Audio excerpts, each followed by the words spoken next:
ولسمشر غني بیا زورواکي او غاصبینو نه لاره ورکه کړې ده چې څه یې کړي دا ټول په همدې ویډیو کې راسره وګورئ په ډېر څه به پوه شئ. ګرانو ملګرو په ځواک ټي وي چینل کې درته هرکلی وایم. امید لرم چې تاسې به روغ او جوړ یاستئ. د هیواد په کچه د ځمکو د غاصبانو په مشخص کولو کار روان دی. د ملي امنیت سلاکار حمدالله محب په مشرۍ د امنیتي سکتور په ناسته کې اړوندو مسؤلینو ویلي چې د افغانستان په کچه د ځمکو د غاصبینو د لیست پر چمتو کولو کار روان دی.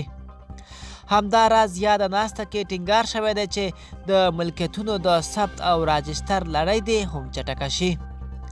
د ملي امنیت شورا په خبرپاڼه کې راغلی چې د امنیتي سکتور په دې ناسته کې د دیني علماو، مخورو او ټولنیزو شخصیتونو د امنیت پر تامین هم بحث شوی دی او اړوندو ارګانونو ته لازم هدایت ورکړل شوي دي. ملګرو دا وه زموږ چمتو شوي ویډیو. د لا ښکلې ویډیوګانو لپاره زموږ ځواک ټي وي چینل در سره سبسکرایب او تر بلې ویډیو ښه وخت ولرئ.